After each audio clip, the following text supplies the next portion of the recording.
Good morning, everyone. My name is Michiel de Boer. I'm here together with Jan de Vries, who's going to give us an introduction into USM, the application of USM, and where USM, its strength lays in the whole area of service management. I specifically say service management because if we look at USM, it is an enterprise service management approach and not just limited to IT. So that might be the first startup. Jan, welcome. Thank you. I give the floor to you, Jan. Thank you. This presentation is about the new thinking of USM, as Michiel already mentioned. It's actually a method that repairs the blind eye of ITIL and actually all other practice-based frameworks. A little bit about myself. I'm Jan de Vries. I'm based in the Netherlands, independent trainer, coach, consultant, speaker in the areas mentioned here. And I'm also involved in a couple of long-term research projects that are also mentioned here. If you want to know more about it, my QR code is included. Before I start with USM, I first want to acknowledge the work of Jan van Bon, Chief Architect of USM and founder of the Service Foundation. Point is that he doesn't like traveling long distance, so that's why I'm here in Singapore right now. And we will talk about that later when I will show you the interview with Donabet Donikian, who is also based in Singapore. First of all, what is actually our problem? Today's world is dominated by one factor, and that's complexity. All the big consultancy firms talk about it, and they wrote a lot of reports about it. And there we hit the eternal paradox. In order to help you reduce this complexity, consultancy firms always offer very complex solutions at a very high cost, which make it even more complex in the end. So, to reduce complexity, we actually add complexity. But let's check where the complexity comes from. It's mainly caused by three interacting forces. First of all, by a lot of fragmentation, which pushes us into a so-called fragmented society. It's not only about software as a service anymore, but it has become actually everything as a service. And also sourcing adds to the fragmentation. As we do more and more sourcing. And at the same time, we need to integrate all those fragments through APIs and a lot more due IoT and shared service centers and all that kind of stuff. And that integration pushes us into a so-called connected society. And of course, we depend on IT more and more than any other department, which pushes us into a dependent society. So everything is connected, integrated, and becoming dependent upon all others, and IT plays a key role in this. Therefore, we actually need full control of our services. Organizations need full control of their services, and therefore we actually have to conclude that it is first of all a matter of management and only then of technology, not the other way around. And to achieve that, we need a management architecture to have a sustainable approach to get this under control in a structural way. So actually, that brings us to the core message of USM, the unified service management. You can base your service management system on a very simple customer-provider interaction model, where the service provider needs no more than 5 processes and 8 standard workflows to manage all its activities. And with that system, you can reproduce all of ITIL's 30+ management practices, all of the 28 IT for IT practices, or all the 30 COBIT practices, or in any combination of these three, and any other set of practices guidelines like ISO requirements. And yeah, actually the list goes on. You only need this to make it work together. But therefore we need new thinking. That's that's really needed to make it work. And even a complex government structure can be organized that way. A government is also simply a service provider. Each actor in that ecosystem is actually a link in a complex system. And there's another reason why I'm referring to government, because in the past years, USM has become part of the NORA, the Dutch government reference architecture, and we see it now applied at various levels in a lot of municipalities, provinces, and ministries. It is already used. So, as Michiel already mentioned, it is not only about IT. It's also about all other support teams like the ones mentioned here, and all the support teams involved should work together and provide a integrated support to the business. A famous example is, of course, the onboarding process, where you want at least HR to provide a contract, and IT to provide a user ID, and security to provide a badge. And hopefully they work together to shorten the onboarding time. And yeah, that's not only the case within the organization, but also, of course, when you are part of a supply chain and other networks. It becomes more and more complex, and you want to make sure that it all works together in a seamless way. For strong change, you need strong links. All the activities require strong links. And you don't want a chain here, which will the weakest link will break the easiest, of course. But you want it actually in a way as shown in the bottom. So actually a chain that is really strong without a weaker link. And as you might know, Einstein already used this very famous quote: "If you do what you did, you get what you got." So we must learn to think differently, and that starts with unlearning some of what we have learned in the past. And if we translate that to what we are doing in our organizations, we must really stop sub-optimizing our islands. We should stop silo thinking, because silos are impossible to integrate. So actually, we need to learn to act as a link, to collaborate and integrate. So that's not only for HR and for IT and for instance, health, but for work in general. How can we make sure that it all works together in a very seamless way? And that's therefore we have to standardize and we have to normalize. And then we actually, we have to make sure that we think in a different way, because normally when we try to get our service management organized, we select a framework on the right side.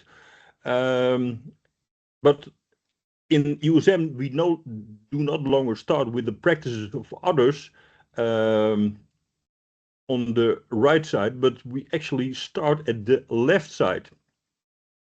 So if you want to, for instance, if you want to create a tall building, you should start first with a very firm foundation. And then you could build that very tall building on top of that foundation. And you could add any framework, any practice that you would like to apply. You can apply that at any particular moment in time. And it all actually fits in that tall building. but the point is that you start on the left with the very firm foundation, which actually means that after you have put the foundation in place, you will start with the principles from USM, and then you actually apply that particular management system in your organization, and then you use only that particular fragments, that particular practice of ITIL 3 or ITIL 4 or DevOps or which other framework you would like to use, and just add it to that particular way of working in your organization. So start with one single foundation, and then build what you want to use on top of that. So that's actually the other way around, because normally we start on the right side. We start with a practice that a framework that comes from other organizations. We do not need all that huge frameworks to apply that in our own organization. So USM specifies the management architecture for service delivery, and architecture is based on definitions, on rules and logic, and on building blocks. So let's look into our service management building blocks. First, the service. And that's already a little problem because there are more than 100 definitions of what a service is.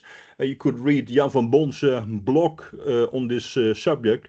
So we need to know what a service is before we can start thinking about managing it. The answer is actually rather simple. Every service consists of a facility, and is provided by the service provider to the customer. And the service provider also supports the customer in using that facility. So we could say a service is just a supported facility. And yeah, we could apply that to public transport, for instance, or we could apply that to IT. In fact, it doesn't matter. In all cases, it's a service is a support facility. So if that's a service, then we can look at how the service provider is put together. And every organization is made up of a number of people who do things with stuff. Yet it's that simple, producing their services.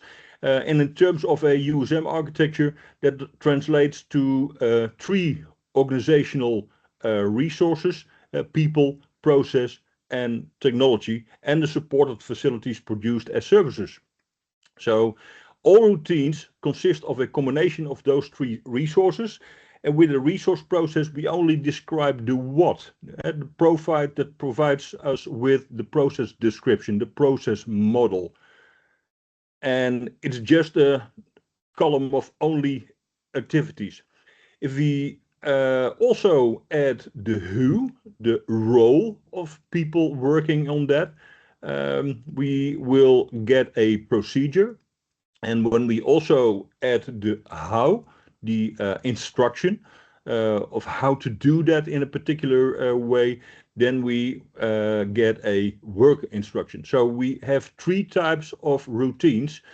And when we are zooming in on a framework, we actually look at the practices, and the practices are in all cases on the work instruction level. So they contain not only the what, but also the who and the how. And what USM actually says, you should start at the top. You should start with only the processes.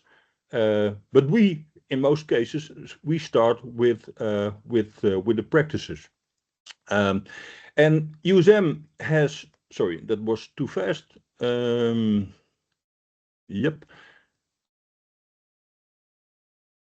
Yeah. USM has a number of 10 process modeling design criteria. And to make sure what a process is, we need to define the design criteria for a process before we ever call something a process. And for now, we can only look at rule number 1, and that says a process only describes what you do, not the who and the how. Otherwise, it would be a procedure or a work instruction. So if we look, for instance, as this one, this ITIL 3 process model, some people might be familiar with that. When you zoom in on what this actually says, then it's a lot of who and how involved.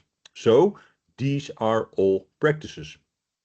And USM makes it a lot simpler because processes are only about the what. It takes no more than 4 questions to determine what workflow is needed in terms of the process that it triggers. So question 1 is the interaction triggered by a customer or not? Question 2 is, does the reactive trigger need an update of a service agreement or not? Question 3 is the reaction covered by a service agreement, or does it relate to something that is broken and must be repaired?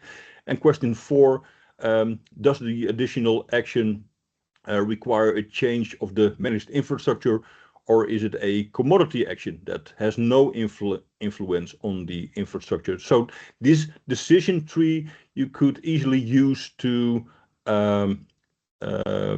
also program your tool, and to make it very obvious what you are actually talking about when a trigger enters your system.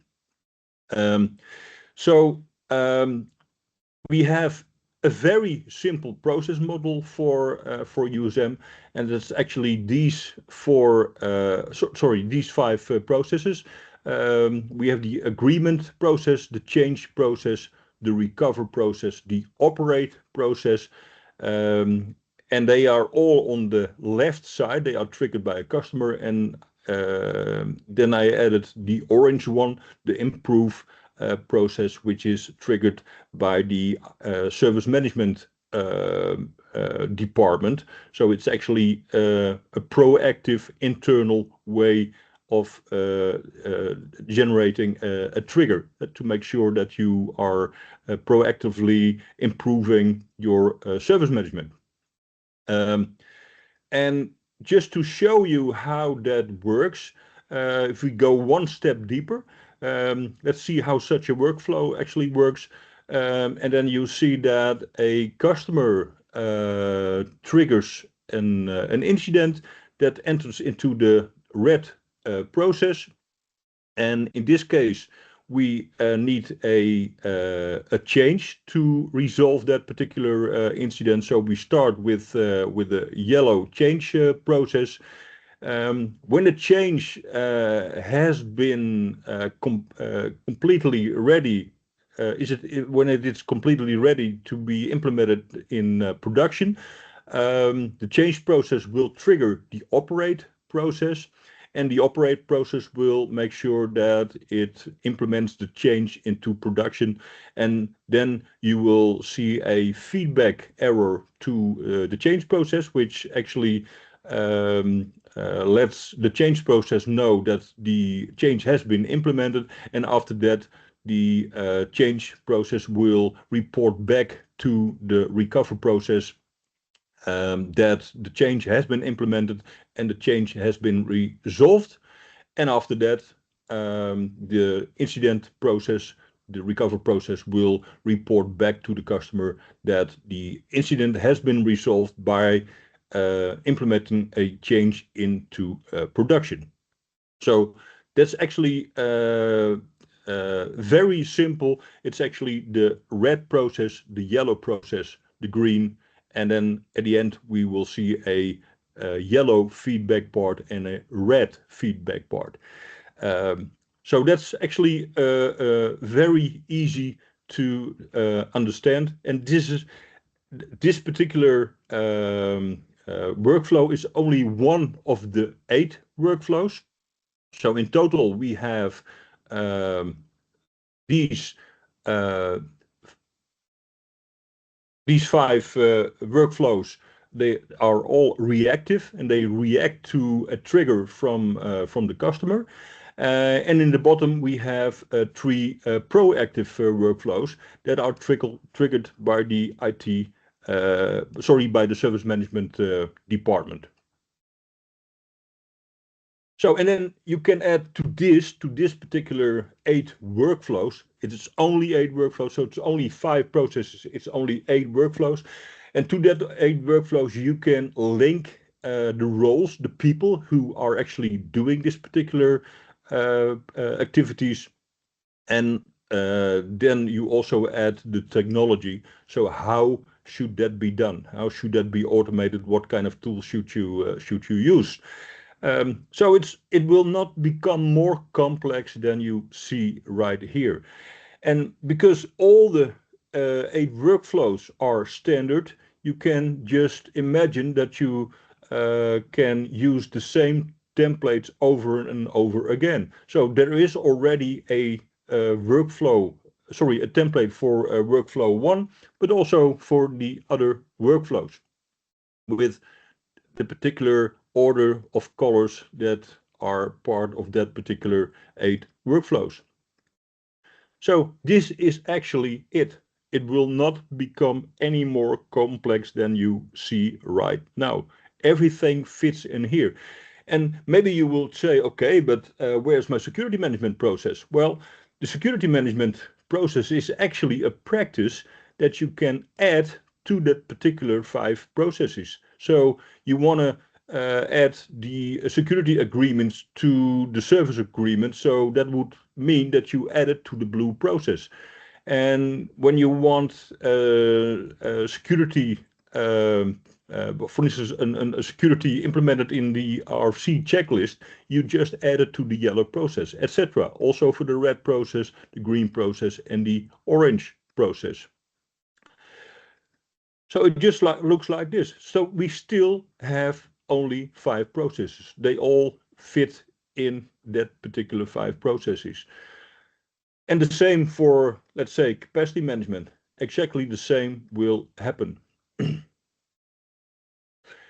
And to conclude that, you could say, okay, that's actually the case for whole ITIL version 3 or ITIL 4 or FITSM or BISL, if you are familiar with that.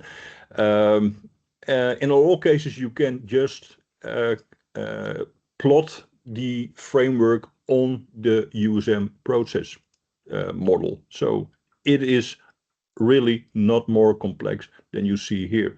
In all cases, you come back to that particular 5 processes. So any combination of practices will fit in here. So what can we say about the people component? Well, in this particular short presentation, we don't have the time to go into detail, but the main separations are the splits between process roles and line roles, and between specification roles and realization roles, which also makes sure that the way you work with roles in USM also is very simple, and control is built on separation of duties and domains. What can we say about technology then? Well, you could see it as a pyramid. Within the top, you have a tool that handles the coordination of the service delivery, and you want one module for all the 8 templates to handle the 8 workflows. And you also would like to have one module for the managed infrastructure register, the CMDB in ITIL terms. And of course, the top of the pyramid will also interface with a lot of other tools that are different per task domain. Right now, we have 4 tools that are certified for USM, and that's OTRS, that's Clientele, that's Xurent, and that's TESSM. So what have we learned? Well, actually, the word same is repeated here over and over again. We can achieve the same goals. We have the same definitions. We have the same process. We have the same workflows. So it's actually all the things that are mentioned here is the same. It's completely standardized. No more inventing of extra wheels. That's not necessary anymore. The good part also is that we have from the USM, the Service Foundation, which is actually supporting USM, provides free resources for USM users, also free resources for USM coaches, free resources for USM trainers, and free resources for universities and business schools. So what would you use USM for? Well, that's actually all the stuff that's mentioned here.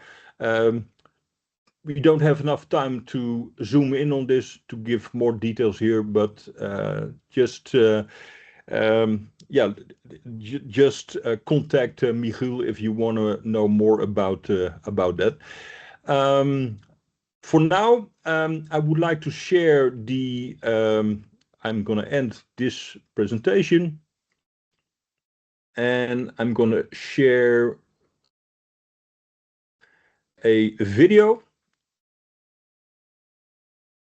That's this particular video, and that's yes.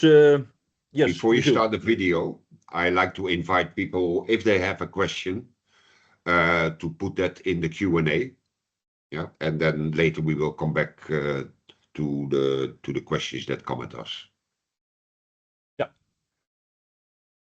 Okay, thank you. Then I will start the video, and it will actually explain itself. Thank you.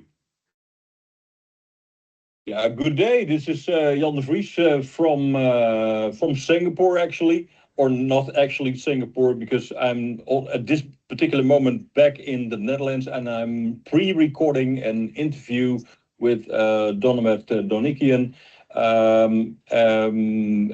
about the fact that he recently completed the USM professional training. And he has also passed the USM professional assessment. And now he is actually the first USM professional in Singapore. Donabet, could you introduce yourself first? Yeah, thanks a lot, Jan. Yeah, actually, it's really true. Yeah, I'm the first USM professional in Singapore. I think in the whole Asia Pacific region, there are less than a handful of USM professionals. So it's still a small community. So trying to to expand this accordingly. Yeah, a bit about myself. I'm now in the business for more than 3 decades. Yeah. I live and work in Asia for more than 25 years. With a few interruptions, almost 30 years. I have done many jobs, in different organizations, in different industries. But of course, always directly, indirectly dealing with business and business IT matters. So I can call myself, I'm very IT savvy. But just to set the record straight, I always come from a business IT perspective. So everything around business capabilities, business functions, business processes, and how best to use then IT in that manner. There are, in my experience, two fundamental, or I have two fundamental experiences, in my professional life. And one is we always tend to make things far too complex and complicated in everything we are doing. There are some reasons why, okay, and the other thing is, and this is even the most important one that I have learned now in my entire professional life. No matter what kind of tools, technology you're going to identify, select, deploy, implement, and run, in the end, people will make a difference. And make no mistake, this is even the same now when everybody talks about AI, okay? And you read so much about, oh, AI and it's replacing, people and so on. Make no mistake, okay? Number one, it's still in the infancy state, okay? Number two, without people, no system will ever lead to any, let's say, sustainable result, okay? So people really matter most to me. And this is why, after my professional corporate life, 1.5 years ago, I decided to basically create my own little business, which is called MindMagine. And this is why I heavily focus on the people, on the people side of things. I emphasize a lot on collaborative intelligence, which means it's about breaking down all these silos, all the fragmented ecosystem that is in place. Mm-hmm. And this is how I actually came across, the USM, the Unified Service Management methodology, because it fundamentally and almost brutally, fits into my theme of collaborative intelligence. Mm-hmm. Mm-hmm. Okay, that's in a nutshell. Yeah. Okay, thanks. But let me ask you some questions that you might also receive from your clients, or maybe not even clients, but people interested in USM, and ask you this kind of questions like, in how is USM actually different from ITIL or Agile or DevOps or COBIT, or what's the difference? Why should I adopt something additional? Yeah, good question, and absolute valid question. Yeah, that everybody actually should really ask, because only with this it actually helps to understand what USM really stands for. Maybe if we look into the history a little bit, and let's stay with ITIL. Okay. Now ITIL obviously has developed into a really broad spectrum, of practices. And as the word already says, it's a practice, okay, based on the best experience that is out there in the market, okay. The slight challenge is what is maybe considered best in company A might not necessarily be the best in company B, okay. So this means as an organization, you have to make, your choices, okay. And it's a very broad spectrum in ITIL, so you have to make your choices, right? But it doesn't come with the underlying principle that actually helps you to make these choices. Yeah. So this means, let's say, size, volume alone, is not guaranteed that there will be a success. But underlying structures and clear principles that are actually missing in ITIL, they actually can lead to success. So in other words, USM can help to build the right foundation based on these principles, upon which then the ITIL practice that you have selected might become really a beneficial investment in a certain area. So, okay, so that would be a way of thinking what happens if you introduce USM in your company. What would be the best verb to describe it? Is it simplifying, or is it communication, or what would it be? For me, I would say it's a foundation. Okay, it's the foundational element. Basically, it's the underlying structure, the foundation upon which you're going to build, the next layer, the next level. Think about it. It's a kind of an operating model, and then you have your practices, that basically leans on these operating models. Or if you think about technology and IT, it's almost like USM can be the platform, and then an ITIL practice actually can be an application that runs on that platform. Okay, yeah. But that application can never run without that underlying platform, right? So for me it's the foundational element that really sticks out on USM.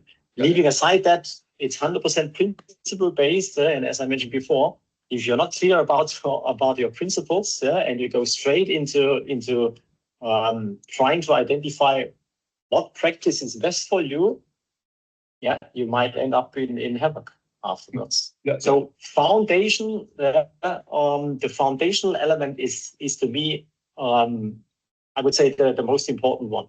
Also under consideration of these fragmented ecosystems, where we are living in. Yeah, yeah.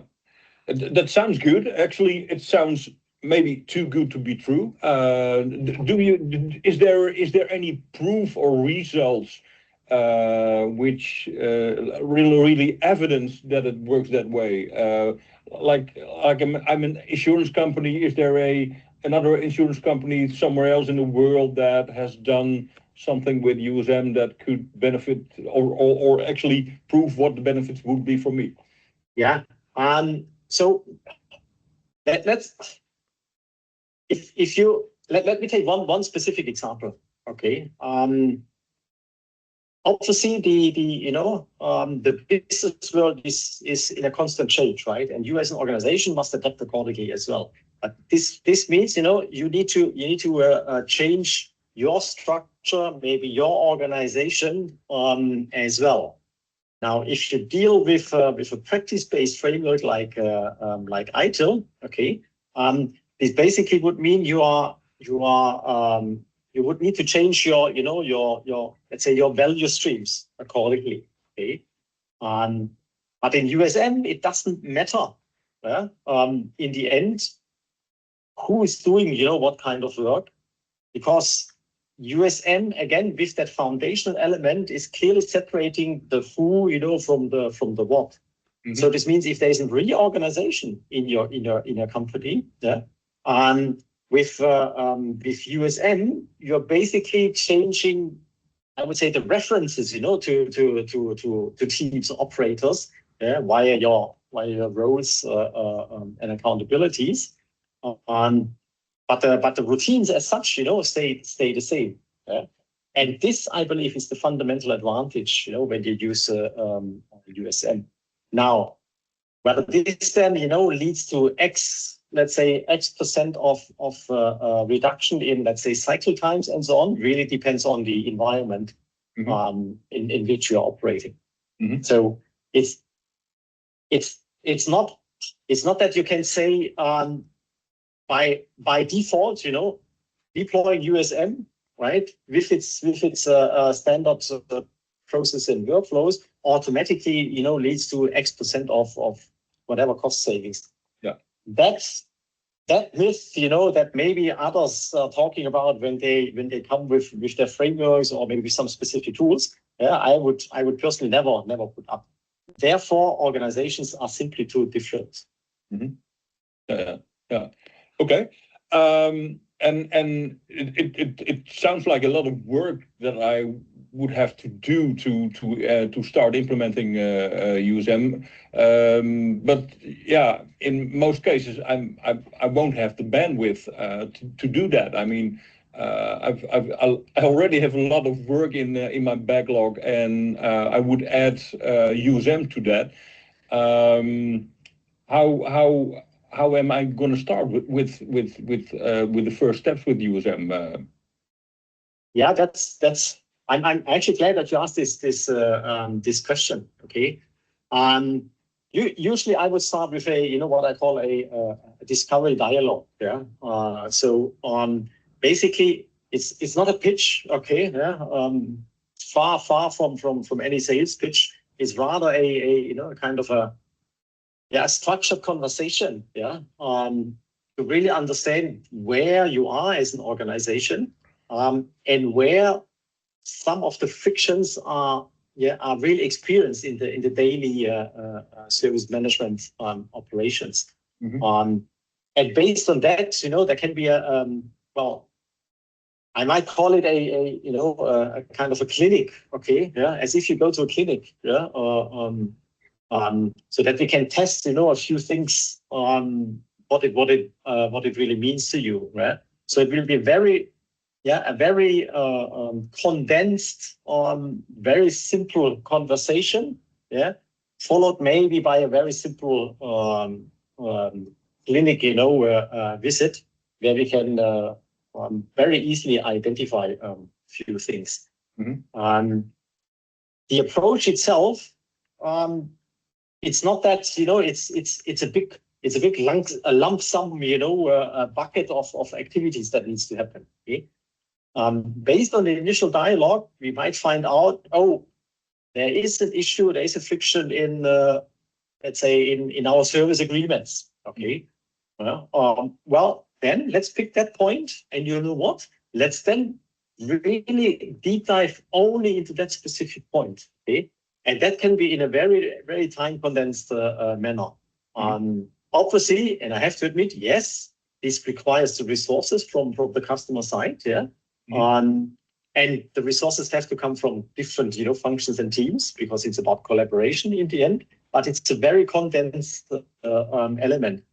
And then, you know, when you talk about, let's say, service agreements, yeah, you're not only having the IT people talking about it. Actually, you have your finance, you know, person there. You might have your maybe a supply chain person there as well. Yeah, because they are directly or indirectly also affected by that. Well, but it's only one specific subject in a dedicated, you know, condensed workshop, where then the friction, you know, and the hidden maybe complexity, which is not transparent to everyone, might surface. And then, you know, you will see that I'm pretty convinced once, you know, the audience gets a little bit hungry, yeah, they also want to consume more. I'm 100% convinced about that, because they see, oh yeah, I think now together we have identified really what is the root cause for that friction. Oh, and there might be a possibility to overcome that. Yeah, and maybe you will also stop reinventing the wheel in different departments, right? And this is the other beauty, you know, with USM. Yeah, it's already in the world. It's a universal method, right? So it doesn't matter whether this is IT, whether it's finance, you know, or facility management, or whatever it is, right? It's a universal applicable method. And this is, again, the difference to some of the frameworks that are out there. Well, I mean, ITIL is obviously about IT, right? But guess what, you know, we have the same process, you know, somewhere else as well. You have agreements in IT, but you have agreements in facility as well. You have agreements in IT, you have agreements in HR as well. Why reinventing the wheel all the time?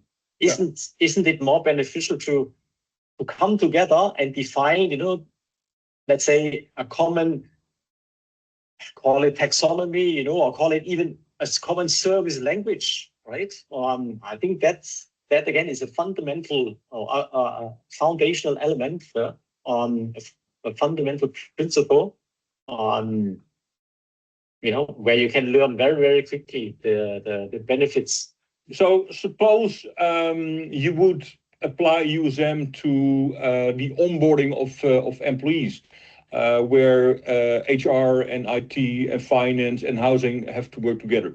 How would that change if you would apply USM to that particular process, value stream, whatever you call it? It's almost like a red line, a thread that goes through. I would always go back again to the foundation. Okay, what's the foundation over there? Well, the foundation is the onboarding process. Okay, and the onboarding process should be a pretty straightforward, commonly agreed process, right? It doesn't matter whether you're onboarding someone for the finance organization, whether you're onboarding someone for your supply chain, whether you're onboarding someone in IT. Okay, the onboarding process is the onboarding process. Now there might be a difference in who needs to execute what steps depending on where, you know, an employee might be onboarded. Okay, but then again, it's just the who basically that is different, not the what. It might also be that the technology maybe has some variations, because if you onboard someone in HR, there might be an additional technology coming into play because of, let's say, leave system or employee self-service systems, right? Compared to, let's say, in a supply chain, where maybe an inventory or warehouse management system access needs to be provisioned accordingly, right? But it's all building. These are all building blocks, you know, and they build on each other, and it all comes back again to the very same process. It doesn't matter, where you onboarded the person. It's the same process that applies. Who is executing what kind of activity and what kind of tool someone is using? There might be differences. But in the end, it all comes back, to the same foundation again. And with that same foundation, again, you are by default creating an element of, I would say, an element of control, because whether you're in HR, whether you're in IT, whether you're in finance, as whatever you're doing is based on the same foundation, by default, this creates a more, I would say, a more quiet, a more stable ecosystem. And it's clear. It's clearly defined, what needs to be done, who needs to do it, and how, are they supported in doing it. Now, you might hear the same about, let's say, ITIL frameworks, right? Because of the practices. But remember what we discussed at the beginning, because it's such a broad spectrum, for yourself, you need to make choices accordingly and you need to adapt accordingly. But if you don't have the underlying principles that guide you accordingly, and how to basically run these routines on a daily basis, it will be very difficult. But with USM, we have the opportunity to create these really standardized routines as a foundation, and then everybody can basically leverage them. That's what I see as a big advantage. Okay, thank you. I heard that you are very busy right now with a very big assignment. What are your plans in 2026 when you have a little bit more time to spend on the deployment of USM? Yeah, good point. Yeah, of course, I always need to strike a balance accordingly. Yeah, obviously, I want to let's say make myself a little bit more visible to the market. Maybe running one or the other online session, webinar, maybe even a physical session accordingly. Maybe picking, one or two specific items, specific challenges that actually stem from this, from these fragmented ecosystems we are in. Using this as a core element, and then try to bring in some people from different organizations that maybe face the same challenges, right? And then together with them, maybe, work out, okay, what, there are a few elements in USM, actually, they might help, all of us to overcome this accordingly. So basically it's engaging more, with the market through various means. Obviously this includes the social media. I mean, that's clear. Also putting one or the other article over there. And then try to use the network that I have, and try to convince that at least I get heard, and be able to talk about that. So there will be more activities. In the end, as I said, I always have to strike a balance. Between let's say daily routines, that I also have at my end, and then really trying to push, USM into the market. Also clear, I cannot cover all the markets, at the same time. So I would need to dig a little bit deeper into maybe one or the other sub-regions where I really want to focus on. I mean, Singapore is wise, it hosts a lot of, regional and global headquarters and centers of many organizations. But it's still, a very small, place. And there might be, opportunities in other regions in Asia Pacific, in the Middle East, with similar or maybe even higher dynamics. Especially when I think about the Middle East, I think the speed, in which things are developing over there, it's mind-boggling. And then immediately, brings me to the subject of USM again. Hey, that might be an opportunity. Why? Because there's in the negative sense, there's a chance that many organizations, again, fall into the same trap, right? And they go down a path where they might regret it because they haven't done the proper foundation. They haven't, built the solid, foundation first. So something I still have to, have to research a little bit and figure out where to focus on. Maybe also from an industry perspective, I have already identified 1-2 industries where maybe that could become an interesting subject. For example, healthcare and hospitals could be a very interesting vertical because I know also from my network that there are a lot of challenges over there as well. Because again, everything is literally disconnected from each other. Yeah. Okay. Thank you very much. Anything else that you would like to share with the audience for today?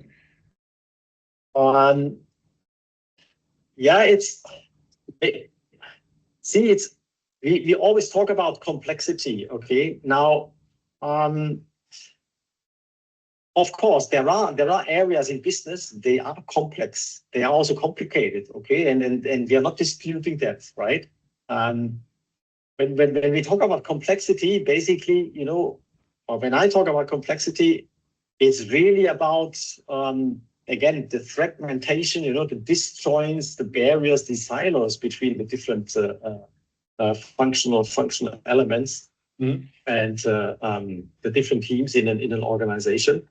And to basically provide an opportunity for such organizations to see what they couldn't see so far. Okay, maybe even to quantify, maybe even to put costs against this complexity, right? I think this is something where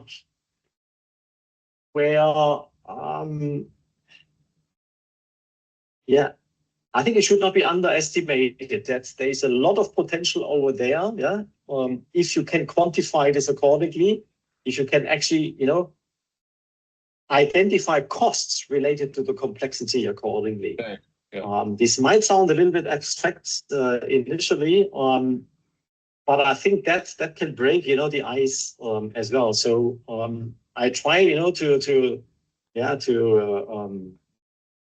come up with some kind of, complexity clinic. Again, I use the word clinic, a complexity clinic. Trying to identify what are really the proper root causes and how we can really associate costs, with that complexity accordingly. Because I believe this is a rather neglected area in organizations, at least based on my experience. Yeah. Is it also related to Cynefin from the Cynefin model from Dave Snowden? Yes, correct. Yeah, that plays a role over there as well. Yeah. So it's a very rough order magnitude, kind of an Excel-based thing that I have sketched out at the moment. And I would make this, part and parcel of my initial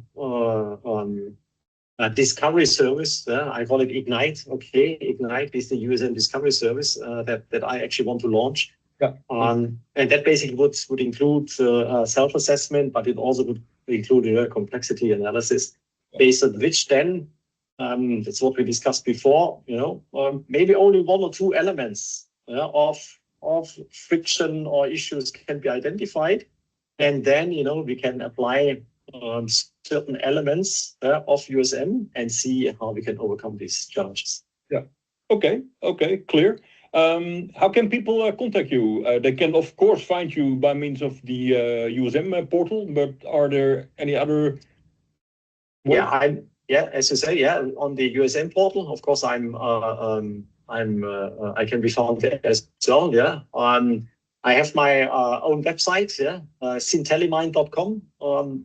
Everybody is welcome, to visit the website.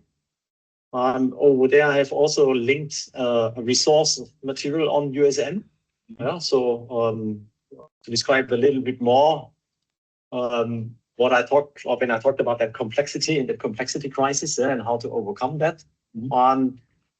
Or simply, send me an email under info@simtelemine.com. That also works. And usually within 48 hours, latest, there will be a response. Okay. Thank you so much.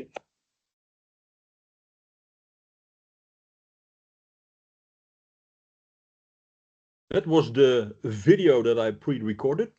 Back to Michiel, I think. Yes, Jan, thank you very much for first explaining the core concepts of USM and sharing the experience of Donabet in joining us as a team of USM professionals. I think Donabet's story really resonated a lot with me when I got acquainted with USM in my own journey to become a coach and professional. I think one of the things that really hits me was that with USM, we don't have to tell professionals and experts how to do their job, only how it is organized and how it is governed. And in relation to organizational change, if I look at all the other models I've worked with, there is a lot of resistance from the organization trying to mold people into a process or a structure.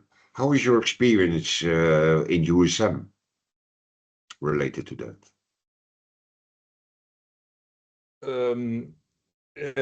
About molding people in processes. Well, I think one of the things that strikes me again and again when you start with USM in an organization is that I can show you 2 slides. I already showed 2 slides with the 5 processes and the 8 workflows, and I always say this is actually all that you need to know. It's not becoming more complex than what you are seeing right now, what you're watching right now. And that's actually what people like a lot. That from the beginning, it's actually clear what you will get. So I mean, if you would start with an ITIL implementation, that could go on forever, and you will never complete that. And with USM, you know beforehand how it looks like. And it's also very easy to make sure that your organization can start working with USM. So the molding part is actually not it's in a friendly way, so to say. Is that an answer to your question? Yes, definitely. Yeah, and I think the good part with USM is that the structure is there, and you develop it with the people. Yeah, so you showed a beautiful example of security. You showed with the people and the experts how they can work according to that structure. We don't have to tell people how to do their job. Yeah. Another thing that I've found with other service management models is that the actual adoption was predominantly by the large multinationals. How do you see that in terms of USM adoption for small and medium enterprises? I actually see the organization that use USM are very different from very small organizations, commercial organizations, to a lot of government organizations, especially in the Netherlands, because of NORA, what I mentioned before.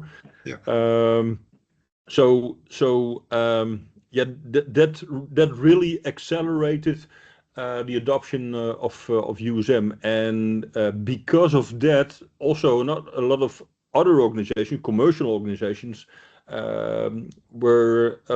became also interested, not only in the Netherlands but also abroad. With Singapore, we actually added country number 17 to the global USM adoption. So yeah, it's a very broad range of organizations that use USM. Yeah, yeah. All right. I have a final question running on the AI hype. How do you see AI adoption in service management, and how can USM play an effective role in that? Yeah, I just see AI as something to help you with a lot of activities that you would do in the first place. So I don't think it changes that much because at the end you will have the standard processes, and you will have the link to the people, of course, and you will have the link to technology, and especially the last one. I think that will change a lot because yeah, technology is developing very fast, especially on regarding AI.